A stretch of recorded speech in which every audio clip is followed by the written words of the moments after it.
بسم اللہ الرحمن الرحیم۔ رنج و غم کے آداب۔ مصائب کو صبر و سکون کے ساتھ برداشت کیجیے، کبھی ہمت نہ ہاریے اور رنج و غم کو کبھی حد اعتدال سے نہ بڑھنے دیجیے۔ دنیا کی زندگی میں کوئی بھی انسان رنج و غم، مصیبت و تکلیف، آفات و ناکامی اور نقصان سے بے خوف اور معمون نہیں رہ سکتا۔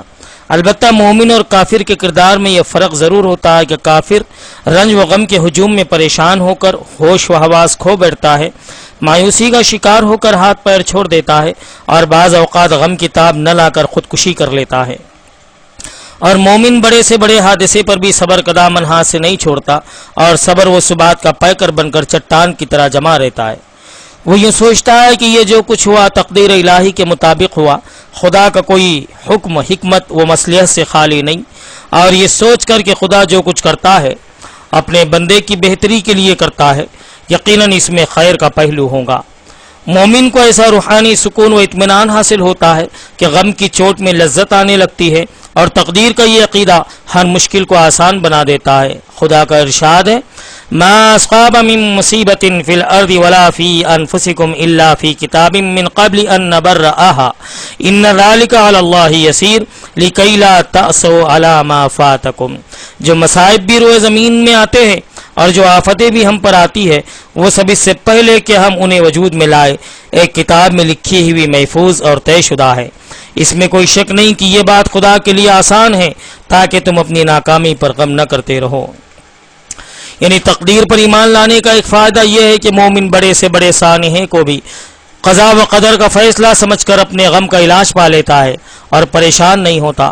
وہ ہر معاملے کی نسبت اپنے مہربان خدا کی طرف کر کے خیر کے پہلو پر نگاہ جما لیتا ہے اور صبر و شکر کر کے ہر شر میں سے اپنے لیے خیر نکالنے کی کوشش کرتا ہے۔ نبی صلی اللہ علیہ وسلم کا ارشاد ہے، مومن کا معاملہ بھی خوب ہی ہے، وہ جس حال میں بھی ہوتا ہے خیر ہی سمیٹتا ہے۔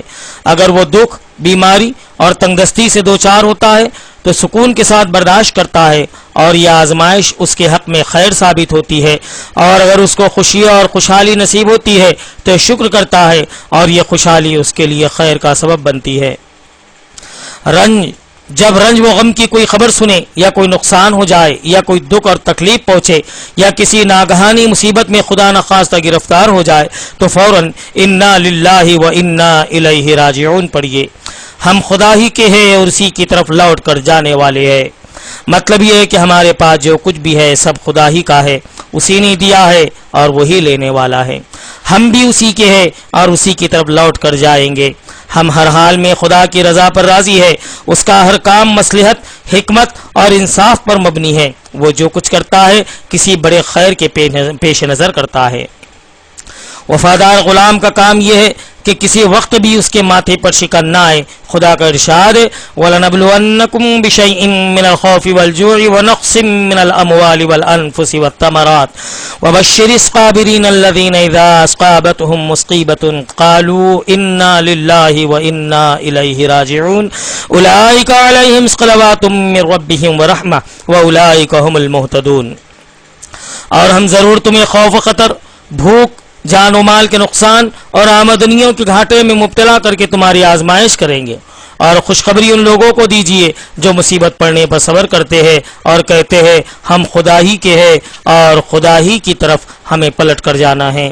ان پر ان کے رب کی طرف سے بڑی عنایات ہوں گی اور اس کی رحمت ہوں گی، اور ایسے ہی لوگ راہ ہدایت پر ہیں۔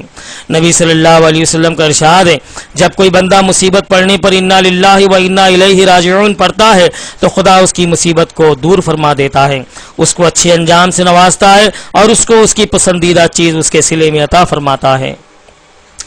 ایک بار نبی صلی اللہ علیہ وسلم کا چراغ بجھ گیا تو آپ نے پڑھا انا للہ و انا الیہ راجعون۔ کسی نے کہا یا رسول اللہ، کیا چراغ کا بجھنا بھی کوئی مصیبت ہے؟ آپ نے فرمایا جی ہاں، جس بات سے بھی مومن کو دکھ پہنچے وہ مصیبت ہے۔ اور نبی صلی اللہ علیہ وسلم کا ارشاد ہے، جس مسلمان کو بھی کوئی قلبی اذیت، جسمانی تکلیف اور بیماری، کوئی رنج، غم اور دکھ پہنچتا ہے، یہاں تک کہ اگر اسے کانٹا بھی چبھ جاتا ہے اور وہ اس پر صبر کرتا ہے تو خدا اس کے گناہوں کو معاف فرما دیتا ہے۔ حضرت انس رضی اللہ تعالیٰ عنہ فرماتے ہیں کہ نبی صلی اللہ علیہ وسلم کا ارشاد ہے، جتنی سخت آزمائش اور مصیبت ہوتی ہے اتنا ہی بڑا اس کا صلہ ہوتا ہے، اور خدا جب کسی گروہ سے محبت کرتا ہے تو ان کو مزید نکھارنے اور کندن بنانے کے لیے آزمائش میں مبتلا کر دیتا ہے۔ پس جو لوگ خدا کی رضا پر راضی رہے خدا بھی ان سے راضی ہوتا ہے، اور جو اس آزمائش میں خدا سے ناراض ہو خدا بھی ان سے ناراض ہو جاتا ہے۔ حضرت ابو موسیٰ اشعری رضی اللہ تعالیٰ عنہ کہتے ہیں کہ نبی صلی اللہ علیہ وسلم نے ارشاد فرمایا، جب کسی بندے کا کوئی بچہ مرتا ہے تو خدا اپنے فرشتوں سے پوچھتا ہے، کیا تم نے میرے بندے کے بچے کی جان قبض کر لی؟ وہ کہتے ہیں ہاں۔ پھر وہ ان سے پوچھتا ہے، تم نے اس کے جگر کے ٹکڑے کی جان نکال لی؟ وہ کہتے ہیں ہاں۔ پھر وہ ان سے پوچھتا ہے، تو میرے بندے نے کیا کہا؟ وہ کہتے ہیں، اس مصیبت میں اس نے تیری حمد کی اور انا للہ و انا الیہ راجعون پڑھا۔ تو خدا ان سے فرماتا ہے، میرے اس بندے کے لیے جنت میں ایک گھر تعمیر کرو اور اس کا نام بیت الحمد یعنی شکر کا گھر رکھو۔ کسی تکلیف اور حادثے پر اظہار غم ایک فطری امر ہے، البتہ اس بات کا پورا خیال رکھیے کہ غم کہ انتہائی شدت میں بھی زبان سے کوئی ناحق بات نہ نکلے اور صبر و شکر کا دامن ہاتھ سے نہ چھوٹنے پائے۔ نبی صلی اللہ علیہ وسلم کے صاحبزادے حضرت ابراہیم نبی کی گود میں تھے اور جاکنی کا عالم تھا۔ یہ رقت انگیز منظر دیکھ کر نبی صلی اللہ علیہ وسلم کی آنکھوں سے آنسو ٹپکنے لگے اور فرمایا، اے ابراہیم، ہم تیری جدائی سے مغموم ہیں، مگر زبان سے وہی نکلے گا جو پروردگار کی مرضی کے مطابق ہوگا۔ غم کی شدت میں بھی کوئی ایسی حرکت نہ کیجیے جس سے ناشکری اور شکایت کی بو آئے اور جو شریعت کے خلاف ہو۔ ڈھاڑے مار مار کر رونا، گریبان پھاڑنا، گالوں پر تماچے مارنا، چیخنا چلانا اور ماتم میں سر سینہ پیٹنا مومن کے لیے کسی طرح جائز نہیں۔ نبی صلی اللہ علیہ وسلم کا ارشاد ہے، جو شخص گریبان پھاڑتا، گالوں پر تماچے مارتا اور جاہلیت کی طرح چیختا اور چلاتا اور بین کرتا ہے وہ میری امت میں نہیں۔ حضرت جعفر طیار رضی اللہ تعالی عنہ جب شہید ہوئے اور ان کی شہادت کی خبر ان کے گھر پہنچی تو ان کے گھر کی عورتیں چیخنے چلانے لگی اور ماتم کرنے لگی۔ نبی صلی اللہ علیہ وسلم نے کہلا بھیجا کہ ماتم نہ کیا جائے، مگر وہ باز نہ آئی تو آپ نے دوبارہ منع فرمایا۔ پھر بھی وہ نہ مانی تو آپ نے حکم دیا کہ ان کے منہ میں خاک بھر دو۔ ایک بار آپ ایک جنازے میں شریک تھے، ایک عورت انگیٹھی لیے ہوئے آئی، آپ نے اس کو اتنی سختی سے ڈانٹا کہ اسی وقت بھاگ گئی، اور آپ نے ارشاد فرمایا کہ جنازے کے پیچھے کوئی آگ اور راگ نہ لے جائے۔ عرب میں یہ رسم تھی کہ لوگ جنازے کے پیچھے چلتے تو اظہار غم میں اپنی چادر پھینک دیتے تھے، صرف کرتا پہنے رہتے تھے۔ ایک بار آپ نے لوگوں کو اس حال میں دیکھا تو فرمایا، جاہلیت کی رسم اختیار کر رہے ہو، میرے جی میں آیا کہ تمہارے حق میں ایسی بد دعا کروں کہ تمہاری صورتیں ہی مسخ ہو جائے۔ لوگوں نے اسی وقت اپنی اپنی چادریں اوڑھ لی اور پھر کبھی ایسا نہ کیا۔ بیماری کو برا بھلا نہ کہیے اور نہ حرف شکایت زبان پر لائیے، بلکہ نہایت صبر و ضبط سے کام لیجیے اور اجر آخرت کی تمنا کیجیے۔ بیماری جھیلنے اور اذیتیں برداشت کرنے سے مومن کے گناہ دھلتے ہیں اور اس کا تزکیہ ہوتا ہے اور آخرت میں اجر عظیم ملتا ہے۔ نبی صلی اللہ علیہ وسلم کا ارشاد ہے، مومن کو جسمانی اذیت یا بیماری یا کسی اور وجہ سے جو بھی دکھ پہنچتا ہے، خدا تعالیٰ اس کے سبب سے اس کے گناہوں کو اس طرح جھاڑ دیتا ہے جیسے درخت اپنے پتوں کو جھاڑ دیتا ہے۔ ایک بار نبی صلی اللہ علیہ وسلم نے ایک خاتون کو کانپتے دیکھ کر پوچھا، اے ام صائب یا مسیب، کیا بات ہے، تم کیوں کانپ رہی ہو؟ کہنے لگی، مجھے بخار نے گھیر رکھا ہے، اس کو خدا سمجھے۔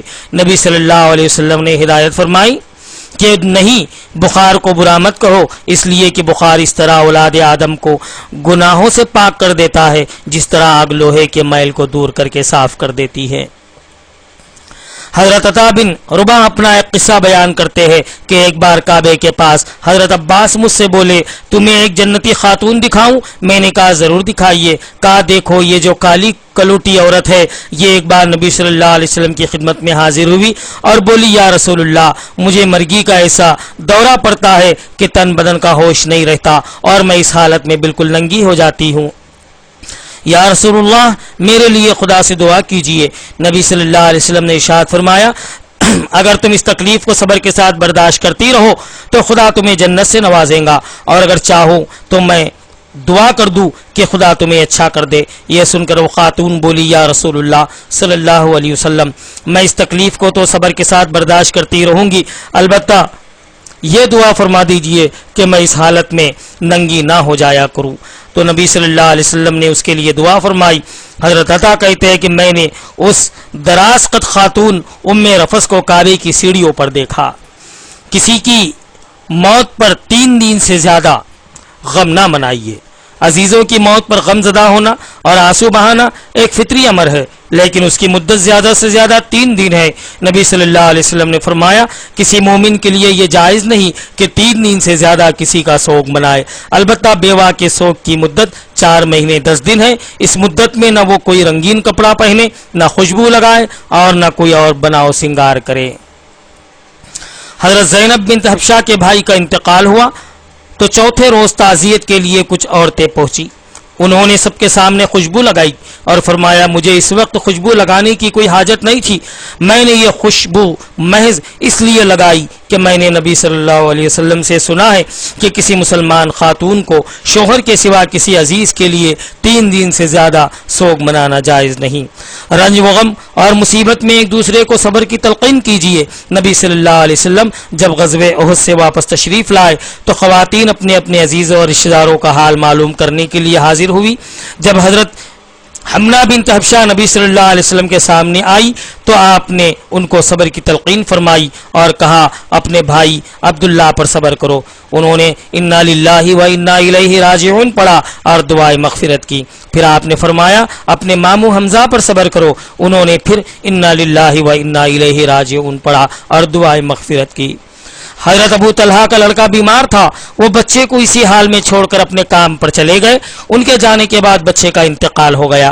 بیگم ابو طلحہ نے لوگوں سے کہہ دیا کہ ابو طلحہ کو اطلاع نہ ہونے پائے، وہ شام کو اپنے کام سے گھر واپس آئے تو بیوی سے پوچھا بچے کا کیا حال ہے؟ بولی پہلے سے زیادہ سکون میں ہے۔ یہ کہہ کر ابو طلحہ کے لیے کھانا لائی۔ انہوں نے اطمینان سے کھانا کھایا اور لیٹ گئے۔ صبح ہوئی تو نیک بیوی نے حکیمانہ انداز میں پوچھا اگر کوئی کسی کو کوئی چیز دے اور پھر واپس مانگے تو کیا اس کا یہ حق حاصل ہے کہ وہ اس چیز کو روک لے؟ ابو طلحہ نے کہا بھلا یہ حق کیسے حاصل ہو جائے گا؟ تو صابرہ بیوی نے کہا اپنے بیٹے پر بھی صبر کیجئے۔ رائے حق میں آنے والی مصیبتوں کا خندہ پیشانی سے استقبال کیجئے اور اس راہ میں جو دکھ پہنچے ان پر رنجیدہ ہونے کے بجائے مسرت محسوس کرتے ہوئے خدا کا شکر ادا کیجئے کہ اس نے اپنی راہ میں قربانی قبول فرمائی۔ حضرت عبداللہ بن زبیر کی والدہ محترمہ حضرت اسماء سخت بیمار پڑی۔ حضرت ان کی عیادت کے لیے آئے۔ ماں نے ان سے کہا بیٹے دل میں یہ آرزو ہے کہ تو 2 باتوں میں سے ایک جب تک نہ دیکھ لو خدا مجھے زندہ رکھے، یا تو میدان جنگ میں شہید ہو جائے اور میں تیری شہادت کی خبر سن کر صبر کی سعادت حاصل کروں، یا تو فتح پائے اور میں تجھے فاتح دیکھ کر اپنی آنکھیں ٹھنڈی کروں۔ خدا کا کرنا کہ حضرت عبداللہ بن زبیر نے ان کی زندگی ہی میں جام شہادت نوش فرمایا۔ شہادت کے بعد حجاج نے ان کو سولی پر لٹکا دیا۔ حضرت اسماء کافی ضعیف ہو چکی تھی، لیکن انتہائی کمزوری کے باوجود بھی وہ یہ رقت انگیز منظر دیکھنے کے لیے تشریف لائی اور اپنے جگر گوشے کی لاش کو دیکھ کر رونے پیٹنے کے بجائے حجاج سے خطاب کرتے ہوئے بولی اس سوار کے لیے ابھی وقت نہیں آیا کہ گھوڑے کی پیٹھ سے نیچے اترے۔ دکھ درد میں ایک دوسرے کا ساتھ دیجیے، دوستوں کے رنج و غم میں شرکت کیجیے اور ان کا غم غلط کرنے میں ہر طرح کا تعاون کیجیے۔ نبی صلی اللہ علیہ وسلم کا ارشاد ہے سارے مسلمان مل کر ایک آدمی کے جسم کی طرح ہے کہ اگر اس کی آنکھ بھی دکھے تو سارا بدن دکھ محسوس کرتا ہے اور سر میں درد ہو تو سارا جسم تکلیف میں ہوتا ہے۔ حضرت جعفر طیار جب شہید ہوئے تو آپ نے فرمایا جعفر کے لیے جعفر کے گھر کھانا بھیجو، اس لیے کہ آج وہ غفور غم میں ان کے گھر والے کھانا نہ پکا سکیں گے۔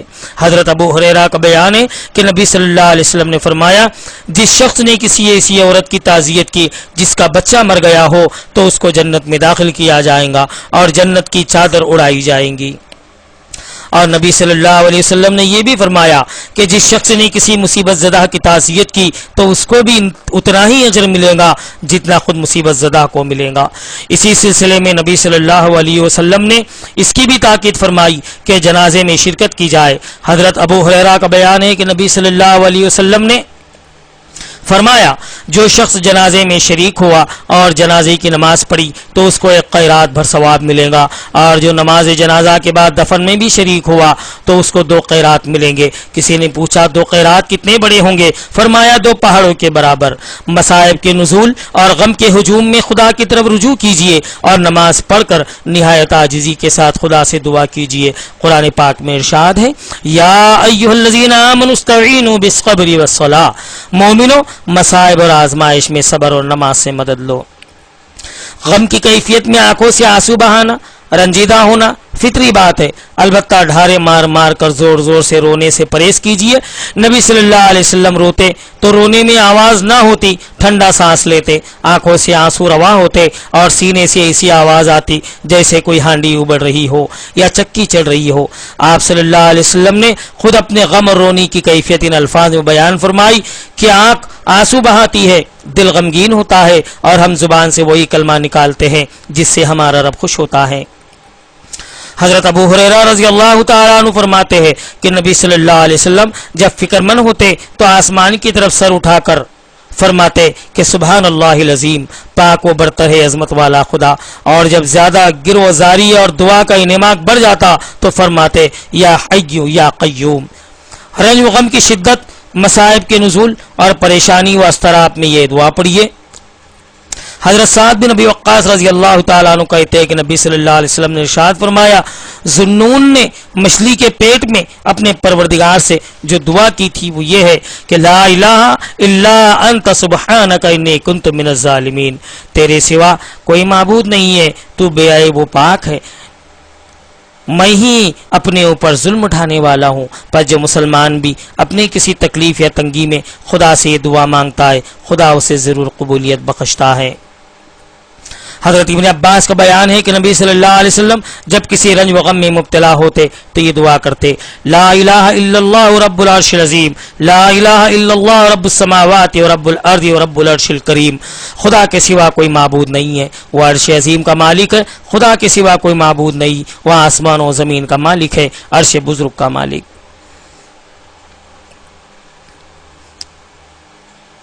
اگر کبھی خدا نخواستہ مصائب و آلام اس طرح گھیر لے کہ زندگی دشوار ہو جائے اور رنج و غم ایسی ہیبتناک شکل اختیار کر لے کہ آپ کو زندگی وبال معلوم ہونے لگے، تب بھی کبھی موت کی تمنا نہ کیجیے اور نہ کبھی اپنے ہاتھوں اپنے کو ہلاک کرنے کی شرمناک حرکت کا تصور کیجیے۔ یہ بزدلی بھی ہے اور بدترین قسم کی خیانت اور معصیت بھی۔